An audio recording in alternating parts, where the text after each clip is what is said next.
ومن يضلل فلا إلا الله وحده لا شريك له في أرضه وسمائه، وأشهد أن نبينا محمدا عبده ورسوله وخيرته من خلقه، صلى الله عليه وعلى آله وأصحابه ومن سار على نهجه واستنى بسنته إلى يوم الدين. يا أيها الذين آمنوا اتقوا الله حق تقاته ولا تموتن إلا وأنتم مسلمون. يا أيها الناس اتقوا ربكم الذي خلقكم من نفس واحدة وخلق منها زوجها وبث منهما رجالا كثيرا ونساء، واتقوا الله الذي تساءلون به والأرحام إن الله كان عليكم رقيبا. يا أيها الذين آمنوا اتقوا الله وقولوا قولا سديدا يصلح لكم أعمالكم ويغفر لكم ذنوبكم، ومن يطع الله ورسوله فقد فاز فوزا عظيما. أما بعد، فإن أصدق الحديث كلام الله، وخير الهدي هدي نبينا محمد صلى الله عليه وآله وسلم، وشر الأمور محدثاتها، وكل محدثة بدعة، وكل بدعة ضلالة، وكل ضلالة في النار. وبعد، إن الله تعالى خلق عباده لحكمة عظيمة، ولا يفعل إلا بحكمة، إذ أنه عليم حكيم. والحكمة وضع الشيء في محله، وقد نص تعالى عن هذه الحكمة بقوله: وما خلقت الجن والإنس إلا ليعبدون ما أريد منهم من رزق وما أريد أن يطعمون إن الله هو الرزاق ذو القوة المتين. يقول ابن عباس رضي الله عنهما: حبر الأمة وترجمان القرآن، إلا ليعبدون أي إلا ليوحدون. فالتوحيد هو العبادة في الآية، به يقبل الله وبه يرفض، وهو إفراد الله سبحانه بما يختص به من الربوبية والألوهية والأسماء والصفات. وأقسامه ثلاثة: توحيد الربوبية، وهو إفراد الله تعالى بأفعاله كالخلق والملك والتدبير.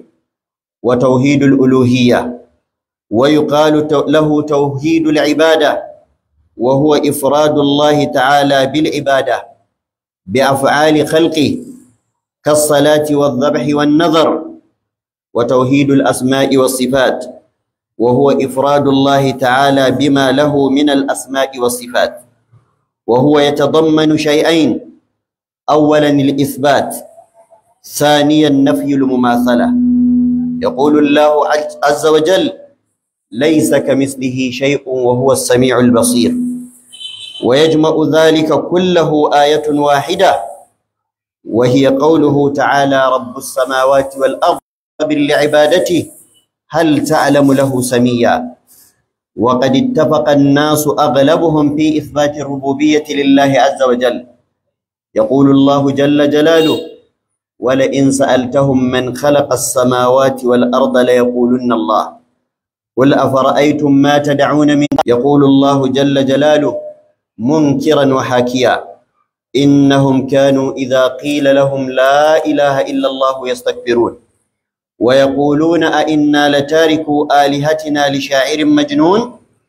وقال عز من قائل: كذلك أرسلناك في أمة قد خلت من قبلها لتتلو عليهم الذي أوحينا إليك وهم يكفرون بالرحمن قل هو ربي لا إله إلا هو عليه توكلت وإليه متاب. وسيأتي تفصيل ذلك إن شاء الله في الجمع القادمة. اللهم أرنا الحق حقا وارزقنا اتباعه، وأرنا الباطل باطلا وارزقنا اجتنابه. اللهم أعز الإسلام والمسلمين، وأذل الشرك والمشركين، ودمر أعداءك أعداءنا أعداء الدين، وانصر عبادك الموحدين، واهم هوزة الدين يا رب العالمين. اللهم اهدنا فيمن هديت، وعافنا فيمن عافيت، وتولنا فيمن توليت، وبارك لنا فيما أعطيت، وقنا واصرف عنا برحمتك شر ما قضيت، فإنك تقضي بالحق ولا يقضى عليك، إنه لا يعز من عاديت ولا يضل من واليت، تباركت ربنا وتعاليت. لا ملجأ ولا منجا منك إلا إليك. نستغفرك اللهم من كل ذنب وخطيئة ونتوب إليك. اللهم آمنا في أوطاننا وأصله أئمتنا وولاة أمورنا واجعل ولايتنا في من خافك واتقاك واتبع رضاك يا رب العالمين. اللهم أصلح لنا ديننا الذي هو عصمة أمرنا، وأصلح لنا دنيانا التي فيها معاشنا، وأصلح لنا آخرتنا التي إليها معادنا، واجعل الحياة زيادة لنا في كل خير والموت راحة لنا من كل شر. اللهم اقسم لنا من خشيتك ما تحول به بيننا وبين معاصيك، ومن طاعتك ما تبلغنا به جنتك، ومن اليقين ما تهون به علينا مصائب الدنيا. ومتعنا اللهم بأسماعنا وأبصارنا وقواتنا أبدا ما أبقيتنا، واجعله الوارث منا، واجعل ثأرنا على من ظلمنا، وانصرنا على من عادانا، ولا تجعل مصيبتنا في ديننا، ولا تجعل الدنيا أكبر همنا ولا مبلغ علمنا ولا إلى النار مصيرنا، واجعل الجنة هي دارنا وقرارنا برحمتك يا أرحم الراحمين. ربنا هب لنا من لدنك رحمة وهيئ لنا من أمرنا رشدا. ربنا هب لنا من أزواجنا وذرياتنا قرة أعين واجعلنا للمتقين إماما. ربنا آتنا ما وعدتنا على رسلك ولا تخزنا يوم القيامة إنك لا تخلف الميعاد. ربنا لا تزغ قلوبنا بعد إذ هديتنا وهب لنا من لدنك رحمة إنك أنت الوهاب. ربنا آتنا في الدنيا حسنة وفي الآخرة حسنة وقنا عذاب النار. ربنا تقبل منا إنك أنت السميع العليم، وتب علينا يا مولانا إنك أنت التواب الرحيم. عباد الله، إن الله يأمر بالعدل والإحسان وإيتاء ذي القربى وينهى عن الفحشاء والمنكر والبغي يعظكم لعلكم تذكرون. فاذكروا الله العظيم الجليل يذكركم واشكروه على آلائه ونعمه يزدكم ودعوه يستجب لكم ولذكر الله أكبر والله يعلم ما تصنعون.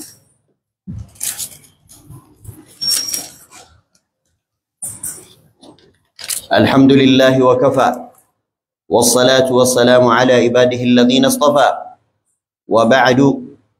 يقول الله عز وجل: إن الله لا يغفر أن يشرك به ويغفر ما دون ذلك لمن يشاء ومن يشرك بالله فقد ضل ضلالا بعيدا ومن يشرك بالله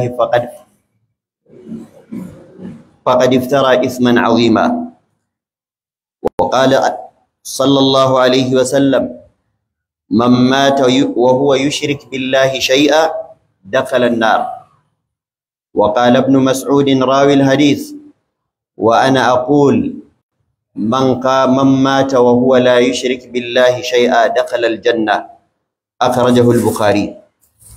dukkan yabo da kirari sun tabbata ga Allah, tsira da aminci su ƙara tabbata ga manzon tsira annabi Muhammad sallallahu alaihi wa alihi wa sallam, da alayensa da sahabbansa da waɗanda suka biye musu bisa ga kyautatawa har zuwa ranar sakamako. Bayan haka ya ƴan uwa, hakika Allah mai girma da buwaya ya halicci bayinsa ne don wata gagarumar hikima. Daman kuma shi baya yin abu sai da hikima, domin yana daga cikin sunansa Hakimun Alimun. Inna rabbaka hakimun alim. Lallai ubangiji mai hikima ne, lallai ubangiji mai ilimi ne. Malamai suka ce abinda ake nufi da hikima shine aje komai a inda ya dace da shi. Kamar yadda yana daga cikin rashin hikima dora abu a inda bai dace da wajen ba. To da haka shi Allah yana da hikima, baya dora abu sai a inda ya dace. Duk abin da kaga Allah ya tsara ya hukunta, to babu wanda ya isa ya tsara ko ya hukunta sama da yadda Allah ya tsara. Ubangiji mai girma da buwaya yana faɗar wannan hikima gagaruma wacce dan ita ce yayi halitta. Yace wa ma khalaqatul jinna wal insa illa liya'budun. Ban halittu mutum da aljamba sai dan su yi min bauta. Da haka kololuwar abin da Allah ya halicci mutane dan shi shine dan bautarsa.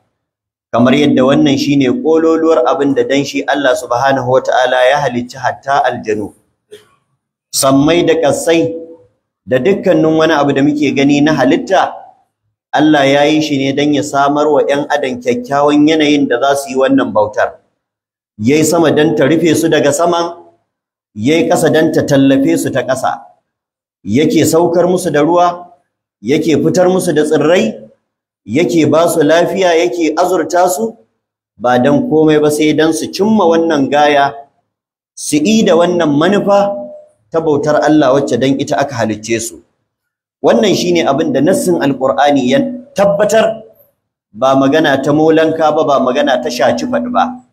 Dan me Allah yayi halitta? Ubangiji yayi halittarsa ne dan ta bauta masa. Annabawa suna ciki, su ma dan bauta aka yi su. Farkon su da ƙarshen su, mala'iku suna ciki, su ma dan bauta aka yi su. Duk wata halitta da kasan Allah yayi ta a duniya, hikimar da yasa yayi ta dan ta masa bauta. Da haka wannan shine abin da Allah da kansa ya faɗa, ba kuma wanda zai gaya maka manufar Allah sama da shi Allah. Ba wanda ya kai Allah sanin manufar kansa da kansa subhanahu wata'ala. Abdullahi dan Abbas yake faɗa, wanda manzon Allah ya masa shaida da cewa shine babban malamin wannan al'umma, musamman ta wajen sanin fassarar Alƙur'ani. Ba wai dan yafi kowa ba, amma annabi yake bance shi da addu'a, yace Allah ka fahimtar da shi addini kuma ka bashi sanin fassarar ma'anar Alƙur'ani. To Ibn Abbas Allah ya kara musu yadda yake cewa abinda Allah yake nufi da yace wa ma khalaqatul jinna wal insa illa liya'budun, ban halittu mutum da aljan ba sai dan su mun bauta. Yace to wannan bautar kashin bayanta shine tauhidi, kadaita Allah. Daka illa li wahidun, ma'anar shine ban halicci mutum da aljan ba sai dan su kadaita ni. Annabawa duk suna cikin mutum, su kansu Allah ya umarce su da tauhidi. وما أرسلنا من قبلك من رسول إلا نوحي إليه أنه لا إله إلا أنا فاعبدون. Allah ya ce da manzon Allah sallallahu alaihi wasallam a ayat suratul anbiya, ban taba aiko wani manzo ba kafin ka, face sai da nayi masa wahayin cewa ni ba ni da abokin tarayya, duk ku haɗu ku bauta mu. Da haka kenan kaga hatta annabawa abinda Allah ya halicce su dan shi shine kadaita shi da bauta, shine tauhidin sa. To haka nan dukkanin wani wanda bai kai annabawa ba, domin duk wata halitta da ka sani ta Allah ƙasa take da halittar annabawa da halittar manzanni. To da haka kowa Allah ya halicce shi ne dan tauhidi, Allah ya halicce shi ne dan ya kadaita shi da bauta. Dan haka wannan shine manufar halittar Allah da samar da dukkan abin da ya samar a wannan doron duniya. Wannan tauhidi da shine Allah yake karɓar aikin bawa, kuma da rashin sa ne Allah yake watsarwa da bawa duk abin da ya aikata. Duk abin da zaka yi a duniya komin yawan sa na ibada, sallah ne, azumi ne, zakka ne, kyauta ne, ko ma menene, in baka da tauhidi Allah ba zai karba ba. Mu kula da kyau ya ƴan uwa. Akwai kafiran da sun fi da yawa daga cikin musulmai kyauta, amma Allah ba zai karbi kyautar su ba. Akwai kafiran da yawa daga cikin su sun fi da yawa daga cikin musulmi gaskiyar magana, amma a banza. Akwai kafiran da yawa sun fi da yawa daga cikin musulmai kyakkyawar mu'amala ta mutum da mutum, amma a banza. Allah ya ce wa qadimna ila ma amilu min amalin faj'alnahu haba'an mansura. Duk abin da suka aikata zan tattara musu kayan su a ranar lahira, in mai da shi ƙura, sannan in sa iska ta kwashe. Wa yawma yu'radu alladhina kafaru 'ala an-nar أذهبتم طيباتكم في حياتكم الدنيا واستمتعتم بها فاليوم تجزون عذاب الهون بما كنتم تستكبرون في الأرض بغير الحق وبما كنتم تفسقون أولئك الذين ليس لهم في الآخرة إلا النار وحبط ما صنعوا فيها وباطل ما كانوا يعملون. Allah ya ce waɗannan duk taron tsintsiya ne ba shara, duk abin da suka aikata ba ruwanmu da shi.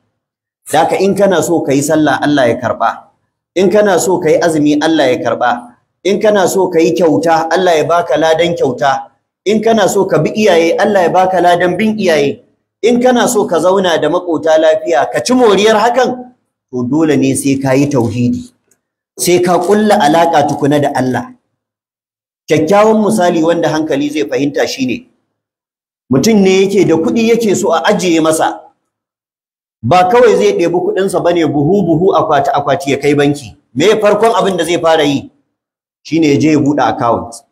Da yanzu zaka ɗauki kuɗinka buhu akwati a daka ka je kai ta mikawa banki suna karba suna ajewa, amma fa baka da account a bankin.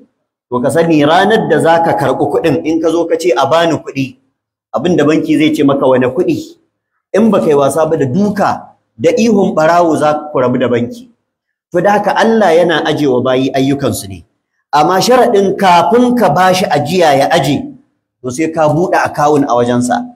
Me account ɗin shine tauhidi, ka yadda shi kaɗai ne, ka bauta masa shi kaɗai, kada ka haɗa shi da kowa, kada ka sanya masa kishiya.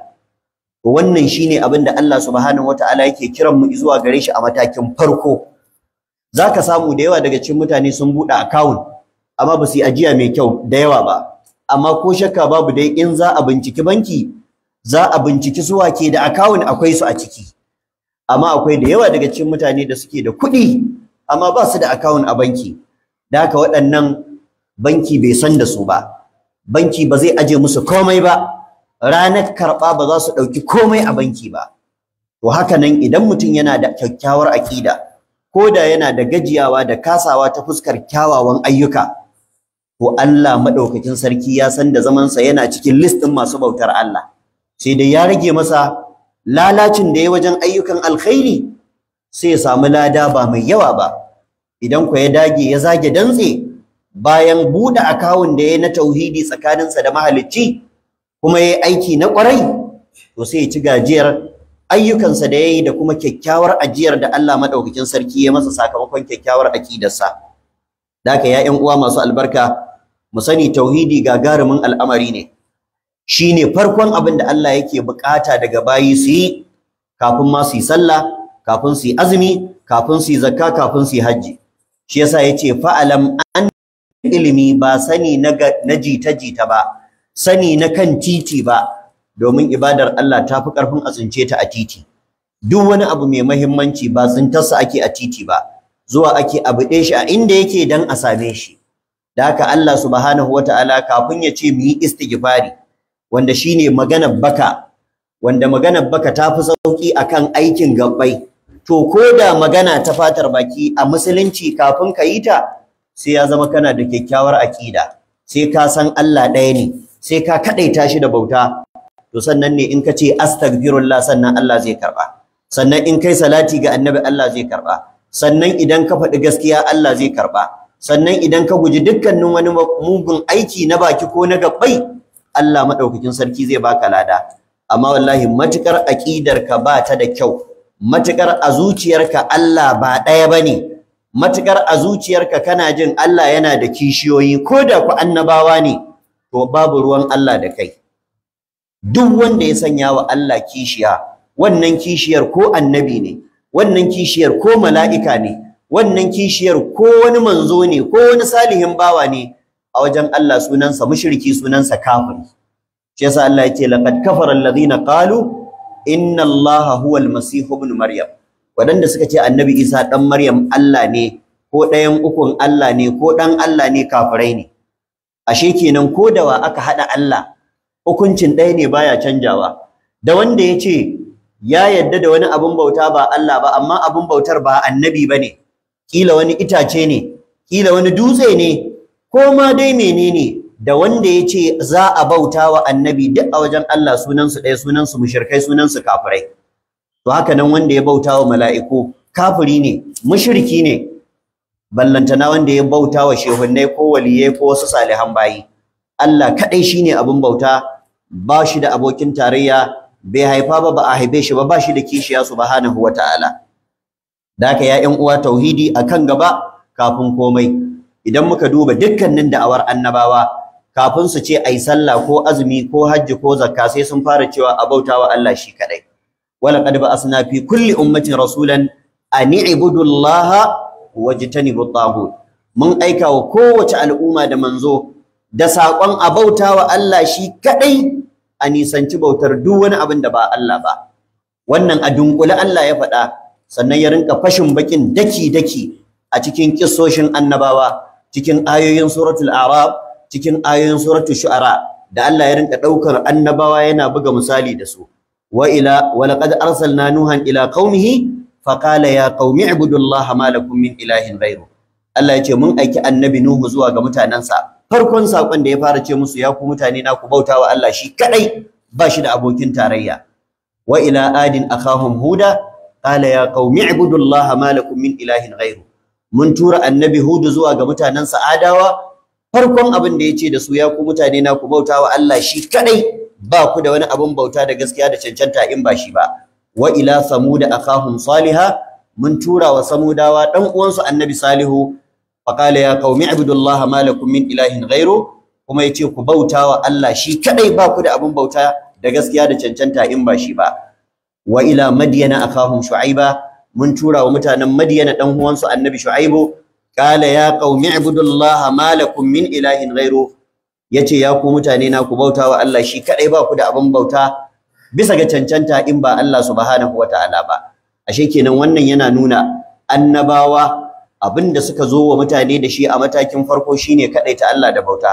ba wani annabi da ya taba cewa a bauta masa ba wani annabi da ya ce ni ina da wani abu irin na Allah dan haka ku hada ni da Allah a shi ko ku yi wa Allah kaza ni ma ku yi mun ba wani annabi da ya faɗi wannan shi yasa Allah ya ce wa may yaqul minhum inni ilahun min dunillahi fadhalika najzihi jahannama kadhalika najzi adh-dhalimin duk wani wanda ya ce shi ma ubangiji ne tare da Allah yana da wani abin da Allah yake da shi ubangiji ya ce to irin wannan wutar jahannama zan sa su kuma haka muke saka wa dukkan wani azzalimi yana nufin mushriki Allah ya tsarkake annabawa ya ce ba zai yiwu ba annabi ya ce maka shi daidai yake da Allah ba zai yiwu ba annabi ya ce ka ɗauki haƙƙin Allah ka bashi a'a ma kana li basharin an yu'tiyahu Allahu al-kitaba wal hukma wan nubuwa thumma yaqulu lin-nasi kunu ibadan li min dunillah ولكن كونوا ربانيين بما كنتم تعلمون الكتاب وبما كنتم تدرسون ولا يأمركم أن تتخذوا الملائكة والنبيين أربابا أيأمركم بالكفر بعد إذ أنتم مسلمون الله يتي بزي يبقى النبن da muka yi masa baiwar annabta muka bashi hukunci sannan ya koma yana cewa mutane ku bauta mun ba Allah ba yace a annabawa ba za su yi haka ba sai dai abinda annabawa suke cewa mutane ku zama na Allah ku bauta wa Allah ku kadaita Allah da bauta kar ku sanya masa kishiya ubangiji madaukakin sarki kuma yace wala ya'murukum annabawa ba sa umartaku an tattakhidul malaikata ku riki malaiku wan nabiyina da sauran annabawa arbaban a matsayin iyayen giji me yake nufi da ubangiji ba wai ka ce masa Allah ba a'a yana da nauyi ka ji wani ya kalli wani ya ce masa Allah na amma fa zaka iya masa abubuwan da kai da wanda ya ce masa Allah duk ɗaya ne duk mutumin da zaka rinka jin cewa shike da ikon azurta ka shike da ikon talauta ka shike da ikon ɗauke maka cuta shi zai biya maka bukata shi zai warkar da kai in baka da lafiya ba Allah ba ko shakka babu wannan daidai yake da ka ce masa Allah duk wanda zai ce maka abu kaza halal ne a kankin kansa ba aya ba hadisi kuma ka bi shi abu kaza haram ne a kankin kansa ba aya ba hadisi kuma ka bi shi to ka mai da shi Allah shi yasa lokacin da aya ta sauka Allah yana zargin Yahudu da Nasara ittakhadhu ahbarahum wa ruhbanahum arbaban min dunillah sun riki malaman su da masu ibada cikin su sun mai da su iyayen giji koma bayan Allah sai Adi ibn Hatim at-Ta'i wanda a lokacin bai musulunta ba kirista ne yace da manzon Allah sallallahu alaihi wasallama kuma balaraban Makka ne yace ya ma'aikin Allah Qur'aninka ya faɗi abin da ba haka ba manzo Allah ya ce me kenan sai ya ce Qur'ani ya ce wai mun riki iyayen malaman mu da masu ibada cikin mu a matsayin iyayen giji sai ya ce a mu ba mu rike su haka ba mu ba ma bauta musu saboda shi abin da ya dauka bauta shine ka sa goshi kai wa mutum sujada wanda bauta ma'anarta ta buce wannan to sai manzo Allah ya masa gwari yadda zai fahimta sai ya ce shin malaman ku ba sa haramta muku halal ku bi su koma bayan na Allah yace wannan kam yana faruwa ba sa halatta muku haram ku bi su koma bayan na Allah yace wannan kam yana faruwa sai manzo Allah ya ce fatilkumul ibada wannan ita ce bautar duk mutumin da zai zo ya shaci fadi yace maka kaza halal ne ko kaza haram ne babu aya ba hadisi kuma ka yadda to ka mai da shi Allah shi yasa Allah ya ce wala taqulu lima tasifu alsinatukumul kadhiba hadha halalun wa hadha haramun litaftaru ala Allahi al-kadhib innal ladhina yaftaruna ala Allahi al-kadhiba la yuflihun kada ku yadda ku yi subud da baka ku yi ƙarya ku ce abu kaza haram ne ko abu kaza halal ne ba tare da hujja da madogara ta Qur'ani ko ta hadisin manzo Allah ingantacce ba idan kuka yi haka to ku sani kun wa Allah ƙarya. Dukka wanda yake wa Allah ƙarya to ba zai taɓa rabauta ba, ma'ana ba zai taɓa shiga aljanna ba, makomarsa ita ce wuta. Allah ya tsare mu. Da haka ya ƴan uwa mu sani, malamai suna da girma, suna da daraja, annabawa sun ɗare su girma, manzanni sun ɗare su girma, amma duk cikinsu babu abin bauta, duk cikinsu bayin Allah ne, su ma an halicce su ne don su yi bauta. Da ɗalibi da malami, da muridi da shehi, dukkaninsu bayin Allah ne. Ba wani wanda yake da ikon ya ce maka ya ɗauke maka sallah, ko ya ɗauke maka azumi, ko ya baka aljanna, ko annabawa da kake jin sun ce wane ya shi ɗan aljanna ne, Allah ne yake gaya musu, su isarwa suke yi, ba wai daga aljihunsu suke fito da abin ba. Manzo Allah ya ce inna ma ana alqasim wallahu huwal mu'ti, ni raba muku nake yi, amma fa kyautar daga Allah ce. Daka karka dauka yadda Annabi sallallahu alaihi wasallam ya ce Abubakar dan aljanna ne, Umar dan aljanna ne, Uthman dan aljanna ne, kaza kaza dai ta faɗa, ba wai fa manzo Allah ne daga aljihunsa ya fito da shi ba, Allah ne ya ce ga ya musu, Allah ne ya ba su, domin kyautar ta Allah ce, manzon Allah dan aike ne. Shi yasa hadisai suka nuna abin a fili yadda za mu fahimta. Hadisi cikin sahih al-Bukhari da sahih Muslim, na farko hadisin Khadija matar Annabi sallallahu alaihi wasallam. Wata rana Annabi ya shigo gida da rana, ashe na Khadija ta tanadar masa wani abin sha mai sanyi mai daɗi, domin ta san ya fito daga rana, amma shi Annabi bai sani ba. Sai Khadija ta zaunar da Annabi ta ce ina zuwa, ta tafi ta kawo masa wannan abin da zai sha. Kafin ta dawo sai ga mala'ika Jibril ya sauko, yana zuwa sai ya ce ga Khadija nan za ta zo, Allah ne ya ce in zo in gaya maka wani abu za ta kawo maka na huce gajiya dan ka sha ka ji daɗi. To idan ta iso wajenka ka ce Allah yana gaishe ta, kuma ka ce Allah ya ba ta gida a aljanna, gidan da ba wahala, ba yunwa, ba kishirwa. Nana Khadija tana isowa, manzo Allah ya isar mata da sakon, kaga ba daga aljihunsa ya fito da shi ba. Yace ya Khadija inna Allah yuqri'uki salama, Khadija Allah ya ce a gaishe ki, ya nemi ki sallama. Jibril ne yazo ya faɗa gashi, ita Khadija ba ta ganin Jibril, amma shi manzo Allah yana ganin sa.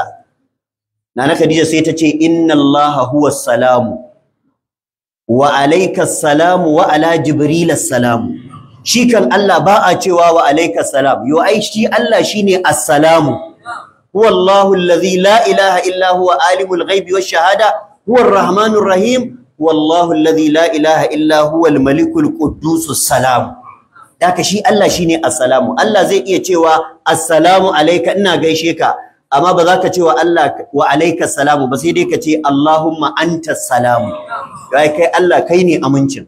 Shi yasa zamu ga manzo Allah in ya idar da sallah, farkon abin da yake yi na zikiri in ya juyo, bayan istighfari guda uku sai ce Allahumma anta salamu wa minka salamu tabarakta ya zal jalali wal ikram. To da haka manzo Allah sallallahu alaihi wa alihi wasallama yace kuma Jibril ya ce Allah ya ce a gaya miki, yana miki albishir da gida aljanna, gida na asin da asin, gida na zinare da zinare, na diamond da diamond, ba na bulo da bulo ba. La sakhaba fihi wala ta'aba, babu hayaniya a wannan gida, babu wahala. To kaga wannan ya nuna ashe manzon Allah ba shi yake bayarwa ba.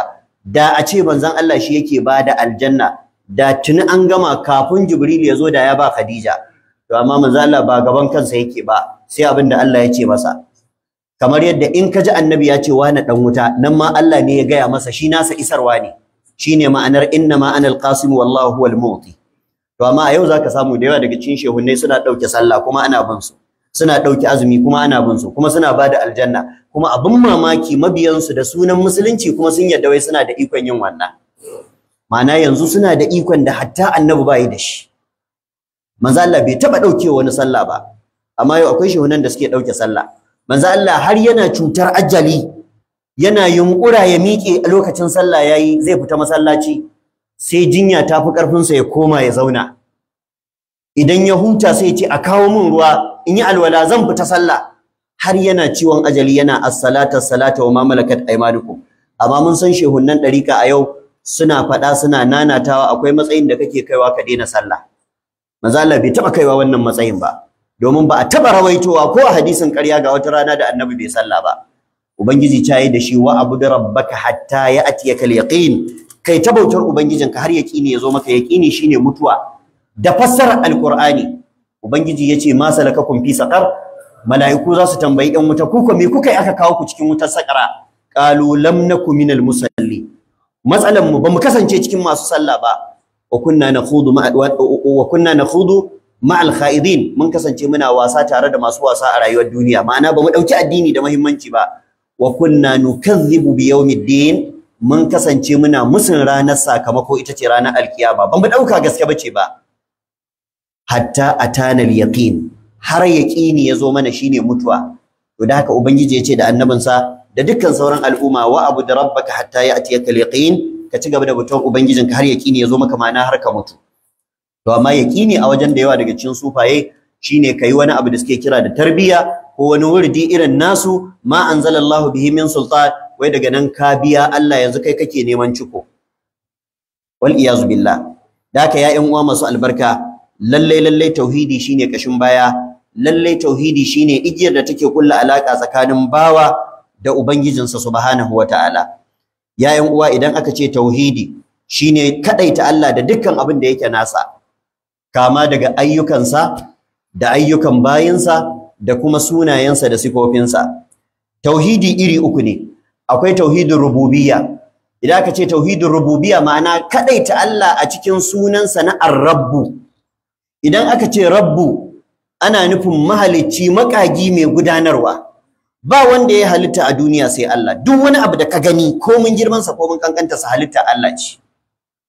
Duk kankantar abu Allah ne ya yi shi, duk girman abu Allah ne ya yi shi subhanahu wataala. Ba wanda ya taya shi, ba wanda ya taimake shi, ba wanda yake da wani kaso na halitta ko mun kankantarta cikin bayi in ba Allah ba. Annabawa ba su halicci komai ba, mala'iku ba su halicci komai ba, aljanu ba su halicci komai ba, mutane ba su halicci komai ba, dukkan su halittar su akai. Ubangiji madaukakin sarki ce wa khalaqa kulla shay'in wa huwa bi kulli shay'in alim. Duk komai Allah ne ya halicce shi. In kullu man fis samawati wal ardi illa ati rahmani abdan wa khalaqa kulla shay'in wa qaddarahu taqdiran. Daka dukkanin wannan abu da ka sani da wanda baka sani ba, bawan Allah ne, halittar Allah ne, ba wanda ya halitta in ba Allah ba. To wannan shine abin da ake nufi da tauhidin rububiyya. Kadaita Allah cikin rububiyyarsa, halittarsa, mallakarsa, gudanarwarsa. Kuma duk wata halitta da ka sani a duniya kayan Allah ce. Duk wata halitta da ka sani a duniya Allah ke gudanar da ita. Shi yake busa mata numfashi a lokacin da take zuƙa, shi yake da ikonsa yake fitar da shi a lokacin da take fitar da numfashi. Ubangiji shi yake wannan. Ba wani annabi ko mala'iki ko aljani ko shehi ko waliyi ko salihi daga cikin salihan bayi da ake cewa yana da iko na ya baka ko ya hana ka, ko shi ya halicce ka, ko bukatar ka ba ta biya sai ta biyo ta hannunsa. Duk wanda ya gaya maka wannan ƙarya yake maka. Domin a hankalce duk wani shehi da yau ake cewa shi yake biyan bukatar bayi, yana da tarihin ranar da aka haife shi, yana da uwa yana da uba. Abin tambaya, bukatar babansa wa yake biya? Tunda babansa ya taɓa zama a lokacin da bai haife shi ba, to a lokacin wa yake biya wa babansa bukata? An yi wani zamanin da babu shi a tarihi kwata-kwata. Hal ata alal insani hinun min ad-dahr lam yakun shay'an madhkura. Allah ya ce dan adam an yi wani zamani da a duniya bai isa ya san ina yake ba. Yanzu dukkaninmu nan da zamu yi waiwaye shekara 100 baya, ba wanda isa ya tuno ina yake. To kuma a wannan shekara 100 ko shekaru ɗaruruwan da suka wuce a baya, akwai halitta Allah a duniya. Kuma ana biyan bukatarsu. Ana raya su, ana azurta su, ana ba su arziki, ana ba su lafiya, ana warkar da su daga cututtuka, ana ba su mulki, ana ɗaukakawa, ana kaskantarwa. Duk wa yake wannan? Allah. To amma yau sai a haifi wani shehi sai a ce wai duk shi yake kula da duniya. Shine kudubi, ko shine gausi, ko shine kaza, ko shine kaza. Duk wata addu'a ba a biya sai ta biyo ta hannunsa. Abin tambaya, yau babu shi a duniya, yau addu'a ba ta biya? To ta hannunsa take bi? Ina yake? In yana biyan bukatun bayi, me yasa ya bari ya mutu? In yana biyan bukatun bayi, me yasa iyayensa suka mutu? In yana biyan bukatun bayi, shin kana nufin duk abin da yake so a duniya bukatarsa ta biya? Shi kansa ya zo duniya da burin waɗansu abubuwa kuma ya mutu bai cin musu ba. Wanda wannan ya nuna shi kansa bai iya wa kansa ba, wallantana ya iya wa wani. da haka ya ƴan uwa mu sani cewa Allah madaukakin sarki makadaici ne cikin dukkanin ayyukansa, ba a taya shi, ba a tarayya da shi, ba a sa masa hannu subhanahu wataala. Ubangiji ya ce ala lahul khalqu wal amru, ku saurara ku ji, duk halitta ta Allah ce kuma gudanar da halittar nasa ne. Tabarakallahu rabbul alamin. Tsarki ya tabbata ga Allah ubangijin talikai subhanahu wataala. Abin da zai baka mamaki, hatta kafiran da ba su yi musun wannan tauhidin ba, na cewa Allah shi kadai ne mahalicci, shi kadai ne mai azurtawa, shi kadai ne mai gudanar da halitta. Ubangiji yace wala in sa'altahum man khalaqa as-samawati wal arda la yaqulunna Allah. Da zaka tambaye su waye halicci sama da ƙasa, za su ce maka Allah ne. Wala in sa'altahum man khalaqahum la yaqulunna Allah. In ka tambaye su waye halicce ku kanku, za su ce maka Allah ne. Inda zaka ce wake saukar da ruwa daga sama, za su ce Allah ne. Wake fitar da tsirrai daga ƙasa, za su ce Allah ne. Ma'ana kafiran da. Amma abin da zai baka mamaki, a yau a cikin musulmi akwai wanda yake jin shehuwa ne shi yake azurtawa, shehuwa ne shi yake talautawa, shehuwa ne in an yarda da shi ba za a taba shiga matsala ba, shehuwa ne in ba a yarda da shi ba an shiga matsala. Kamar yadda mun sha faɗa, da yawa zaka ga ana manna hotunan shehunnai, wanda wannan hotunan ga duk wanda ya san sirrin abin ya san ba kala ɗaya bane, iri daban-daban ne. Akwai hoton da in tsari kake so wai shi zaka manna, akwai hoton da in arziki kake so shi zaka manna. Kwanan nan naga wata mata tana faɗa, ai shehu hoton nan da kuke ganin ya zara ido ya kalli sama, wai faɗa yake wa hadari, wai hadari ne zai saukar da ruwa, shehu yake masa tsawa, sai hadarin yace ni ma gaisuwa nazo ba ruwan zan saukar ba, sai ya tafiyarsa. Ma'ana kaga hotunan suna da me, suna da waɗansu sirrurruka da su masu su suka sani. To yanzu dan Allah shehu shi yake saukar da ruwa ko yake hana ruwa ya sauka? Ba shi bane ba, bai isa ba. Kafin sa ana ruwa, bayan sa an ci gaba da ruwa. In ka ce da izinin sa ruwa yake sauka, kafin sa fa. In ka ce da izinin sa ruwa yake sauka, bayan sa fa. To da haka ya ƴan uwa masu albarka, shi yasa da yawa daga cikin malaman tauhidi suke cewa da yawan kafiran da sun fi da yawa daga cikin masu tutiyar musulunci a yau fahimtar tauhidi. Kafiran da ko kun san me yasa Annabi sallallahu alaihi wasallama yayi ta ja'in ja da su suka ki fadar kalmar la ilaha illallah kadai? Saboda sun san ma'anar la ilaha illallah in ka furta tana nufin ba za ka bauta wa kowa ba sai Allah, ba za ka roki kowa ba, abin da ba a roka a wajen kowa sai a wajen Allah, sai a wajen Allah. Ka yadda ba mai azurtawa, ba mai rayawa, ba mai talautawa, ba mai bada mulki sai Allah. Shi yasa in aka ce ku ce la ilaha illallah sai su ce a'a. In muka ce la ilaha illallah ma'ana yanzu zamu daina bautar kowa sai Allah, mu kuma bamu yarda da haka ba. Shine Allah ya ce innahum kanu idza qila lahum la ilaha illallah yastakbirun. In an ce ku ce la ilaha illallah sai su ce a ba za mu faɗa ba.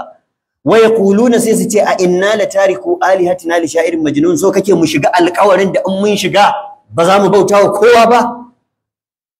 To amma a yau zaka samu mutumin da zai ce maka da safe yayi wuridin la ilaha illallah 100, da yamma yayi 100, amma zai tashi zai kira sunan shehi. Ya warware la ilaha illallah sa. Ba mai azurtawa sai shehi, zai yi wa shehu sujada, zai je kabarin shehu ya nemo sa'a, zai ce shehu mun shiga bala'i a fitar da mu. Ka rushe la ilaha illallah ka. Kuma an yi magana ya ce ai yana faɗan la ilaha illallah. Allah ya faɗa faɗan la ilaha illallah da fatan baki ba shi kadai ne musulunci ba. Ita kalmar la ilaha illallah ka faɗe ta da baki, ka san ma'anarta, kuma ka kudure ma'anar a zuci, kuma ka kiyaye dokokinta, kuma ka guje wa duk abin da ta hana, kuma ka yi abin duk da ta ce a yi. To shine la ilaha illallah gaskiya. In ba haka ba, Allah ya ce wa minan nasi man yaqulu amanna billahi wa bil yawmil akhir wa ma hum bimu'minin. Daga cikin mutane akwai wanda yake cewa mun yi imani da Allah, mun yi imani da ranar lahira, amma Allah ya ce ƙarya suke, ba mu'minai bane ba. Wa ma yu'minu aktharuhum billahi illa hum mushrikun. Da yawan su ko sun ce sun yi imani da Allah, ƙarya suke, suna shirka. Kamar yadda mun sha faɗa, Fir'auna da la ilaha illallah ya cika, amma ba za ka ce da shi musulmi ba, saboda ba faɗar fatan baki bace kaɗai. Akwai mutumin da yake faɗin la ilaha illallah dan ya ga uwar bari, akwai wanda yake faɗin la ilaha illallah dan musulmi su ɗauka nasu ne, amma ba nasu bane. Akwai mutumin da yana faɗin la ilaha illallah amma lafazin kaɗai ya sani, bai san ma me la ilaha illallah take nufi ba, wanda yau su suka fi yawa a cikin musulmai. Yau da za ka tirke mutum 100 cikin musulmai ka ce tsayayi mun bayanin me la ilaha illallah, wallahi wani daidai da fassara ta ba zai iya ba, bakin kadai ya sani. To wannan fa baya nuna cewa kai musulmi ne, wannan fa ba zai kwace ka a wajen Allah ba. domin ubangiji ya ce la ilaha illallah tana da sharadi illa man shahida bil haqqi wa hum ya'lamuna, sai ka shaida da gaskiya kuma ka santa. Shaidawa da gaskiya shine la ilaha illallah, saninta kuma dole kaga sai ka karanta me take nufi ta fuskar ma'ana, me take nufi ta fuskar ka'idojinta da dokokinta da sharuɗanta, wanda dukkaninsu manzo Allah sallallahu alaihi wasallam yayi bayani, yace man qala la ilaha illallah wa kafara bima yu'badu min dunillah, duk wanda yace la ilaha illallah sannan ya kafircewa duk wani abun bautar da ba Allah ba, ashe kenan ba kawai faɗa bane, akwai aiki. Man qala la ilaha illallah khalisan min qalbihi, duk wanda yace la ilaha illallah da ikhlasi har a zuciyarsa, ashe kenan ba faɗa bane kawai. Man qala la ilaha illallah mustayqinan biha qalbuhu, to da haka shi yasa malamai suka ce la ilaha illallah tana da sharuɗa, dole ne sai an san su, dole ne sai mun binciki Qur'ani da sunnar manzo Allah sallallahu alaihi wasallam da bayanan malamai, wai la ilaha illallah nan me take nufi kenan. To wannan shine tauhidi na farko, tauhidin rububiyya, wanda a da kafiran da basu saba da musulmi ba akan su, amma fa duk da sun yadda da su basu zama musulmai ba. Yanzu dan ka ce na yadda Allah shine mahalicci, na yadda Allah shike saukar da ruwa daga sama, na yadda Allah shike kashewa shike raya, ba fa musulmi bane ba kai, domin arna ma sun yadda da wannan. wala in sa'altahum man khalaqa as-samawati wal arda la yaqulunna Allah, da zaka tambaye su waye halicci sama da ƙasa za su ce maka Allah ne, amma har da haka ba su zama musulmai ba. Ashe kenan kadai ba yadda da rububiyya ke mai da mutum musulmi ba, ba yadda da kadaicin Allah cikin ayyukansa ke mai da kai musulmi ba, akwai sauran rina aka ba. Mataki na biyu shine tauhidul uluhiyya, sai kuma ka zo ka kadaita Allah a cikin naka ayyuka. Ana ce da tauhidul uluhiyya tauhidul ibada, ma'ana duk wani abu da sunansa kuma ibada, aikin bawa, to kuma in ya tashi yayi wa Allah shi kadai, karye wa Allah kishiya a cikinsa. Yadda ka yadda Allah ba shi da kishiya a cikin ayyukansa, to haka dole ka yadda Allah ba shi da kishiya a cikin ayyukanka. Naka ayyukanka kadaita shi a ciki, irin yadda ka kadaita shi a cikin nasa ayyukan. Za ka yi sallah ka yi dan Allah shi kadai, azumi dan Allah shi kadai, aikin haji dan Allah shi kadai, yanka dan Allah shi kadai, bakance dan Allah shi kadai, rantsuwa da Allah shi kadai. Shine Allah subhanahu wataala ya ce kul inna salati wa nusuki wa mahayaya wa mamati lillahi rabbil alamin la sharika la wa bidhalika umirtu wa ana awwalul muslimin. Kace da sallata da yankana da bakance na dukkanin su ina yin su ne ga Allah, bashi da abokin tarayya, kuma da wannan aka umarce ni ne farkon musulmai.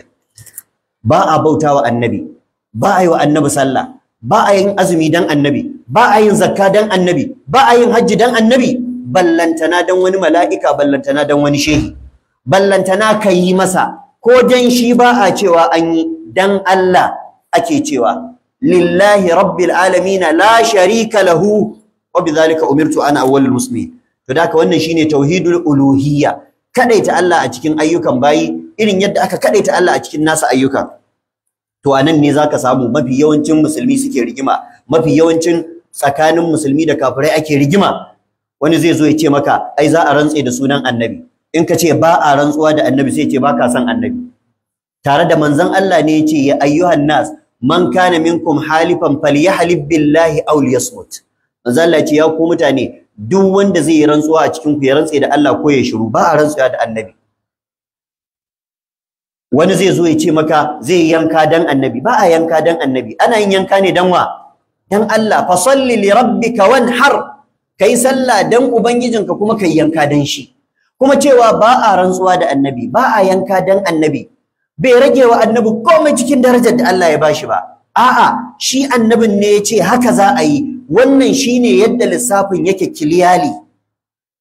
Allah shine Allah, duk abin da yake nasa ne, bashi da abokin tarayya.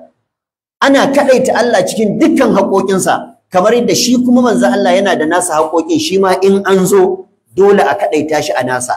Shine tauhidul ittiba. Ana kadaita Allah a cikin tauhidin rububiyya, tauhidin uluhiyya, tauhidul asma'i wa sifat, kamar yadda ake kadaita manzon Allah a cikin tauhidul ittiba. In biyayya ce to ba a yi wa kowa irin ta manzon Allah sallallahu alaihi wasallam. Shi yasa Allah ya ce qul in kuntum tuhibbuna Allah fattabi'uni, kuma Allah ya ce wa in tuti'uhu tahtadu. Ma'ana komai a musulunci daki daki yake filla filla. Allah da matsayinsa, ba a hada shi da kowa, manzon Allah da matsayinsa ba a hada shi da kowa, sannan kowane bawa kuma da matsayin da Allah ya aje shi. Wa ma minna illa lahu maqamun ma'lum. To amma a yau idan ba za ka bi sunna ba, to rikicewa lissafi zai maka. Yanzu ku kalli mawaka da suke waka da sunan bege. Idan wani mawaki yana waka, wallahi in baka ji sunan waye faɗa a farko ba sai ka ɗauka da Allah yake. Amma sai ya gama a ƙarshen waka sai ka ji ashe da shehi yake. In yana magana akan manzon Allah, in baka ji sunan annabi ba da farko, sai kaga duk sifofin Allah ya ɗauka ya bashi, amma a ƙarshe sai kaga ashe da annabi yake. Haka in yazo yana magana akan Allah, sai ka ɗauka da wani shehinsa yake, sai ya gama sai ka ji ashe da shehi yake. Duk sun cakuɗa lissafi. Har ma wani yake cewa wai ai tauhidi shine ka haɗa Allah da annabi. Ana haɗa Allah da annabi a kalmar shahada, la ilaha illallah muhammadur rasulullah, amma hakan ba yana nufin wai Allah daidai yake da annabi ba. Haihata. Jiyan nan nake jin wani shehin ɗariƙar Tijjaniya yake faɗa, wai ya gano a Ƙur'ani waje 3 Allah ya kira annabi da Allah. Inna lillahi wa inna ilaihi raji'un. Tare da Allah yana cewa Allahu la ilaha illa huwa. Allah fa babu abun bauta da gaskiya da cancanta sai shi kadai. Wa huwa alladhi fis samai ilahun wa fil ardi ilah, law kana fihima alihatun illa Allah la fasadata. Wa ilahukum ilahu wahidun la ilaha illa huwa al-azizul hakim. Amma yace wai ya gano Allah ya kira annabi da Allah wai a waje 3. Wai wajajen shine na farko, ubangiji ya ce innal ladhina yubayi'unaka innama yubayi'una Allah yadullahi fawqa aydi. Wai Allah anan annabi ake nufi. Waje na biyu, wa ma ramaita idh ramaita walakinna Allah rama. Wai Allah rama nan annabi ake nufi. An gane ko? Waje na uku na manta. Waje na uku shine kad sami Allahu qawlan lati tujadiluka fi zawjiha wa tashtaki ila Allah. Wai tashtaki ila Allah, wai Allahu anan annabi ake nufi. Ba wanda ya taba fadar wannan tafsirin ko a kusa ko a nesa a tarihin duniya. Allah bai taba gaya wa wani sunan Allah ba in ba kansa ba, duk a cikin Alƙur'ani. Dan ba lokacin tafsiri bane, amma waɗannan ayoyin zalunta su aka yi. Kwata-kwata babu magana cewa annabi Allah yake nufi da sunan Allah a cikin su. Allah yana magana akan sahabban da suka yi mubaya'a, bai'atul ridwan. Yace innal ladzina yubayi'unaka, waɗanda suka yi maka mubaya'a, inna ma yubayi'una Allah, Allah suka yi wa mubaya'a. Ma'ana bin ka ai bin Allah ne, in sun bi ka Allah suka bi. Yarda da kai yarda da Allah ne, in sun yarda da kai da Allah suka yarda. Domin Allah subhanahu wataala ya ce man yuti'ir rasula faqad ata'a Allah. Wanda ya bi manzon Allah, Allah ya bi. Amma ba ana nufin manzon Allah Allah bane. Hayhat. Sai Allah ya ce yadullahi fawqa aydihim, hannun Allah bisa hannuwansu. Allah ya tabbatarwa da kansa hannu, kuma ya ce hannun Allah bisa hannuwan sahabbai. Mun yadda Allah yana da hannu ba tare da kamanta shi da komai ba cikin halittarsa, bisa ga ka'idar laysa kamislihi shay. To haka nan a dukkan sauran ayoyin in ka bi haka zaka samu. Allah yana magana da annabi, amma dan ya sa wa sahabbai karfin gwiwa sai yake nuna musu idan kuka yi wa annabi ni kuka yi wa. Kamar yadda Allah yake cewa ne, wa zai bani rance ni kuma in biya. Rancen yana nufin kai sadaka kai kyauta, ka ba wa ɗan uwanka sadaka. Sai Allah ya ce ba shi ni ka ba rance zan baka. Man zallazi yuqridu Allah qardan hasana. To amma ana nufin in ka ba ɗan uwanka kyauta Allah ka ba? A'a, ana nufin Allah ka bi. Shi yace ka bashi. In ka taimaki wanda yake bukata, Allah ka taimaka, shi yace a taimaka masa, shi zai biya ka. Ba ana nufin ya zama Allah ba. Da wannan fa suke mai da tunanin yara su koma suna allantar da junansu. Shehuwa na Allah ne, a zo ana masa tasbihi, ana kiran sunan sa, ana masa salati, irin yadda ake wa Allah tasbihi. Kaji mutum yana cewa subhanaka Abdul Qadiri ko subhani ma a azama sha'ani. Wai shi ma yana wa kansa da kansa tasbihi. An samu wani shehi fa a Kano, wai dan ya kare wannan shegantakar, yace to ba kwa ganin in an je Makka duk cewaye Ka'aba ake, kowa yana kallon kowa, ana wa juna sujjada. Ai in an je can hadewa ake, kowa ya zama daya. Wannan kafircin yana nan a cikin al'ummarmu, kuma wasu suna kallonsa da sunan addini, har ma suna kallonsa da sunan kaunar annabi sallallahu alaihi wa sallam. Ubangiji subhanahu wataala yakan ara sunayensa ga wasu daga cikin bayi, lafazin banda ma'anar. Kuma ko a cikin irin wannan Allah bai taba ara sunan Allahu ba, domin sunan Allahu shine bakandaman sunan Allah. malamai suka ce duk wani suna da Allah zai jero a Qur'ani nasa zaka ga ya bude shi da Allahu, saboda Allahu shine tushe, shine ginshiki. Allahu la ilaha illa huwa, sai ce al-hayyu al-qayyum la ta'khudhuhu sinatun wala nawm. Kaga da Allahu ya fara a ayatul kursiyu, sai ce alif lam mim Allahu la ilaha illa huwa al-hayyul qayyum nazzala alayka al-kitaba bil haqqi haqqi zuwa karshe a Ali Imrana. To haka ne yace huwa Allahu allazi la ilaha illa huwa, kaga da Allahu ya fara, sai yace alimul ghaibi wash shahadati huwa ar-rahmanur rahim, sai ya sake cewa huwa Allahu allazi la ilaha illa huwa, sannan yace al-maliku al-quddusu as-salamu al-mu'minu al-muhaiminu al-azizu al-jabbaru al-mutakabbir subhanallahi amma yushrikun, sannan ya sake cewa huwa Allahu allazi la ilaha illa huwa al-khaliqu al-bari'u al-musawwiru lahu al-asma'ul husna. Daka sunan Allahu shine jigon sunayen Allah, shine asalin sunayen Allah. Sauran rassansa ne, to sauran Allah yakan ara lafazin su ga wani banda ma'anar. Allah yakan ce kai ne madaukaki, ba yana nufin daukaka ka irin tasa bace. Ma'ana yakan yi amfani da kalmar a'ala, wanda a'ala suna ne daga cikin sunayen Allah. Sabbihi isma rabbikal a'ala. Allah ya ce da annabi Musa qulna la takhaf innaka antal a'la. Kalmar a'la Allah ya arawa annabi Musa, amma ba ana nufin daukakar Allah irin daukakan Musa ba, daukakan Musa irin daukakan Allah. A'a, laysa kamislihi shay. Allah ba wanda ya kama da shi. Da haka malamai suka ce Allah yana iya ara lafazi amma ma'anar baya taba bada aranta, ba za ma ta hau ba. Kamar kalmar as-sami'u al-basiru, mai ji mai gani, duk wani halitta da Allah ya waji yawa gani aro ya bata. Allah ya ce hal ata alal insani hinun min ad-dahr lam yakun shay'an madhkura inna khalaqna al-insana min nutfatin amshajin nabtalihi faj'alnahu sami'an basira. Dan adam Allah ya ce na sanya shi sami'u basiru, amma ana nufin jin dan adam irin na Allah ne, ganin dan adam irin na Allah ne.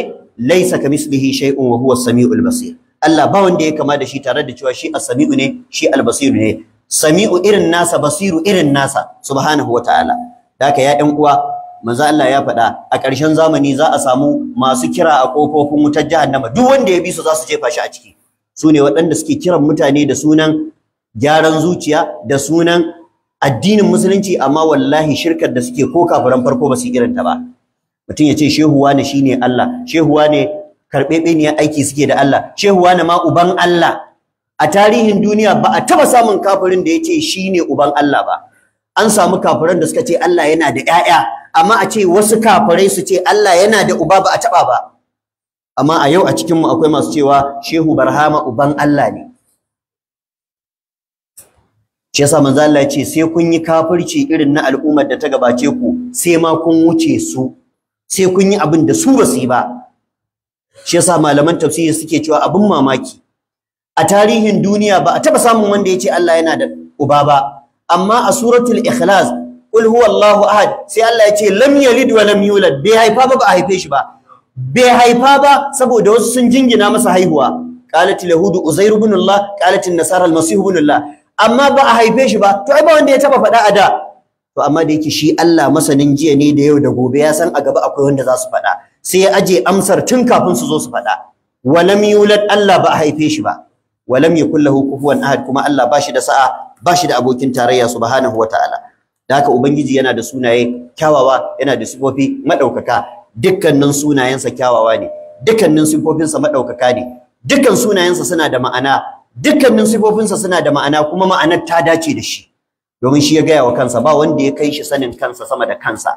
Sai abin da manzansa ya gaya masa, ba wanda ya kai manzan Allah sanin Allah cikin bayin Allah, domin ba wanda ya je inda Allah yake sai manzan Allah a cikin bayin Allah. Shi yayi Isra'i, yayi Mi'raji. Allah madaukakin sarki ya kai shi inda bai taba kai wata halittarsa ba, dan su gana. To sai Allah ya sanar da shi abin da bai sanar da kowa ba game da zatinsa. Da haka in annabi ya ce Allah yana da kaza kuma ya tabbata, to magana ta kare. Ko ka gane ko baka gane ba, ko ba ka fahimta ko baka fahimta ba, amma ka yadda da cewa haka ne, tunda Allah ya tabbatar da kansa, manzonsa ya tabbatar masa, kuma Allah shine masani ko ba ku da sani. Kuma dole ne ka tabbatar da cewa duk abin da Allah ya ce yana da shi, to ba wanda ya kama da shi a cikin wannan abu nasa subhanahu wataala. Da haka ya ƴan uwa masu albarka, wannan nau'i guda uku na tauhidi, aya ɗaya tak a Qur'ani Allah ya magana a cikin ta, ya faɗi kashe-kashen tauhidi guda uku, yace rabbus samawati wal ardi wa ma bainahuma. Kaga wannan duk magana ce akan rububiyya, rabbus samawati, ubangijin sammai, wal ardi da ƙasa, wa ma bainahuma da abin da ke tsakanin su. Sai ce fa'buduhu, ka bauta masa. Mana idan ka yadda da rububiyya, to daga nan kuma ake tashi sai a zo zuwa ga uluhiyya. In ka yadda Allah ɗaya ne, to in ka tashi sallah ka ɗaita shi, azumi ka ɗaita shi, aikin haji ka ɗaita shi, neman bukata nemi a wajensa, neman tsari nemi a wajensa. Ina fata an gane. To da haka sai ce fa abuduhu, ka bauta masa, ka kadaita shi da bauta, shine uluhiyya din. Shi yasa wani lokaci akan ce da shi tauhidul ibada. Wastabir li ibadatihi, kai hakuri a wajen bautawa Allah. In babu hakuri bautar Allah ba za ta yi ba, abu ne mai nauyi sai an jure. Sai Allah ya ce hal ta'lamu lahu samiyya, shin kun san Allah yana da takwara ne? Allah ba shi da takwara cikin sunayensa da cikin sifofinsa da cikin dukkanin ayyukansa subhanahu wataala. Da haka ya ƴan uwa masu albarka, lalle mu sani cewa tauhidi shine kashin bayan rayuwa, shine abin da ya kawo mu duniya, shine abin da dan shi Allah ya halicci sama, ya halicci ƙasa, dan shi Allah ya halicci annabawa, dan shi Allah ya halicci kowa da kowa. Wa ma khalaqatul jinna wal insa, kalmar ins duk annabawa suna ciki domin duk insu ne. To Allah ya ce su kansu ban halicce su ba illa li abudun, sai dan su bauta mu. Amma yau zaka ji wani yana cewa an halicci duniya dan annabi, shi yana tsammanin sai ya faɗi wannan zai girmama annabi. Jahilci ne wannan. Inda zaka ritsa shi kace kawo min aya ko hadisin ƙarya wanda yace an halicci duniya dan annabi, babu. Amma aya karar cikin suratul zariyat Allah ya faɗi manufarsa da hikimarsa da dalilin da yasa ya halicci halitta duka, yace dan su yi mun bauta nayi. Kuma wannan bautar haƙƙi ne na Allah shi kadai, ba a hada shi da kowa a ciki subhanahu wataala. Yayan uwa masu albarka, wannan zance yana da tsawo, amma insha Allah a cikin sauran lokuta in muka samu dama gaba zamu ci gaba da nanata shi. Wajibi ne mutum ya san menene sanadiyar zuwansa duniya, me yazo duniya dan yayi. Wajibi ne mutum ya san wannan abin da nazo duniya dan shi, aka yi ni dan shi, shin ina yin sa ko ba na yi. Duk abin da zaka yi a duniya, in baka yi abin da dan shi aka yi ka ba, aikin banza ka zo yi a duniya. Ko me ka samu a duniya, wallahi ranar da ka fita daga cikin ta baka fita da shaidar kai mai bautar Allah bane, kuma Allah ya karfa, wallahi kai asara. Amma in zaka rasa komai a duniyan nan, amma ka fita duniyan nan Allah ya nemi maka shaidar ka bauta masa kuma ya karba, to kai riba. Allah madaukakin sarki ka sa mu riba a wannan rayuwa. Allah ka nesanta mu daga dukkanin wata fitina ta rayuwa. Allah subhanahu wataala yana faɗa, inna Allah la yaghfiru an yushraka bihi wa yaghfiru ma duna dhalika liman yasha. Allah ba zai taɓa gafartawa duk wanda ya mutu yana masa shirka ba. Matukar ka mutu kana ɗaukar haƙƙin Allah, kana bawa annabawa ko mala'iku ko sauran bayi, sunanka mushriki. Kuma Allah baya gafartawa duk wanda ya mutu yana irin wannan laifin, diyalwar rahamarsa. Sai ce wa yaghfiru ma duna zalika liman yasha, amma duk laifin da bai kai wannan ba, ma'ana bai kai shirka ba, idan naga dama ina iya yafe shi ga wanda naga dama. Allah ka nisanta mu da shirka. Ubangiji yace innahu man yushrik billahi faqad harrama Allahu alayhi aljanna wa ma'awahu an-nar wa ma lidh-dhalimin min ansar. Duk wanda ya mutu yana shirka to tabbas makomarsa ita ce wuta. Ubangiji madaukakin sarki yace kuma na haramta masa shiga aljanna. Kuma azzalimai, ma'ana mushrikai, ba su da wanda ya isa ya cece su a gaban Allah subhanahu wataala. Manzo Allah sallallahu alaihi wasallam ya faɗa a hadisi, man mata yushriku billahi shay'an dakhala an-nara. Duk wanda ya mutu yana shirka da Allah, da ko ma menene, ko mun kankantar wannan abin ko mun girman sa, to Allah madaukakin sarki wuta zai sa shi. Saboda hadarin shirka, manzo Allah da kansa yana roƙon Allah ya tsare shi daga sharrin shirka. Allahumma inni a'udhu bika an ushrika bika wa ana a'lamu wa astaghfiruka lima la a'lam. Allah ka tsare mu da shirka, Allah ka kare mu daga shirka, Allah ka raya mu akan tauhidi, Allah ka raya mu akan sunna ta manzon Allah sallallahu alaihi wasallam. Ɗan uwan mu musulmi da aka batar da su bisa ga tafarkin son zuciya, aka jefa su a cikin ramummukan shirka, Allah ka shiryar da su, Allah ka dawo da su turba madaidaiciya. Su kansu shehunnan da suke kira zuwa ga irin wannan shirke-shirke, Allah ka shiryar da su, ka ganar da su. Allah waɗanda ba su da rabon shirya, Allah ka kame sharrin su daga cutar da al'umman musulmi. Allah madaukin sarki ka zaunar da mu lafiya, ka ba mu lafiya, ka ba mu zama lafiya. Allahumma salli ala Muhammadin wa ala ali Muhammad kama sallaita ala Ibrahim innaka Hamidum Majid. Allahumma barik ala Muhammadin wa ala ali Muhammad kama barakta ala Ibrahim wa ala ali Ibrahim fil alamin innaka Hamidum Majid. Wa qumu ila salati.